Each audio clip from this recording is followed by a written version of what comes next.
Bugatti. Bugatti builds approximately 70 cars per year. The Chiron starts at $3 million. The Bolide, track-only, not street-legal, costs $4.7 million and produces 1,825 horsepower from a quad-turbocharged V16 engine that took Volkswagen Group 15 years to perfect. Bugatti's entire annual production fits inside a single luxury apartment building. The factory in Molsheim, France, employs 300 people to build those 70 cars. Each takes approximately 6 months to assemble by hand. Volkswagen Group acquired Bugatti in 1998 and has never made a profit on it. The brand exists to prove what is technically possible. Profit was never the point.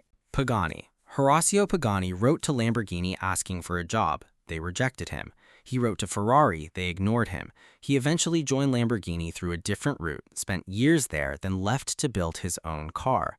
The Zonda, his first model, launched in 1999 and immediately won every comparison test it entered. Pagani Automobili produces fewer than 40 cars per year in a factory outside Modena that looks more like a laboratory than a manufacturer. The Huayra Codalonga cost $7.4 million. Only 5 were made. All 5 sold before the public announcement.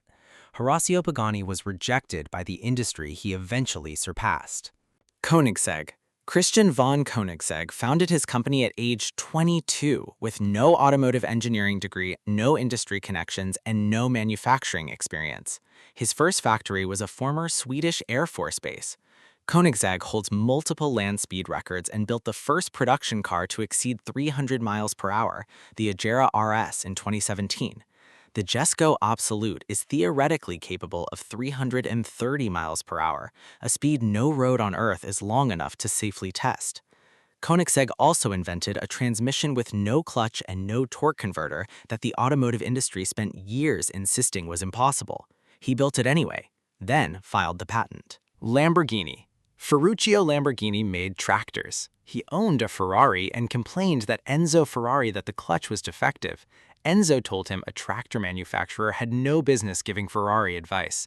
Ferruccio went home and built a sports car. That exchange, one man's bruised ego in 1963, produced Lamborghini. Volkswagen Group now owns it. Annual revenue exceeds $3 billion. The Urus SUV, dismissed by purists as a betrayal of the brand, generates more revenue than all Lamborghini sports cars combined. Ferruccio sold the company in 1972 after a labor dispute and never returned. The tractor man's revenge outlasted him by half a century. McLaren. McLaren won its first Formula One championship in 1974. The road car division launched in 1992 with the F1 3-seats central driving position BMW engine, 240 miles per hour top speed, still considered by many engineers the greatest car ever built. Only 106 were made. One sold at auction for $20 million in 2021. McLaren Automotive, the road car division, went through near bankruptcy in 2020, sold its trophy collection, and restructured entirely. A company with arguably the greatest engineering heritage in motorsport has spent the last decade fighting for financial survival.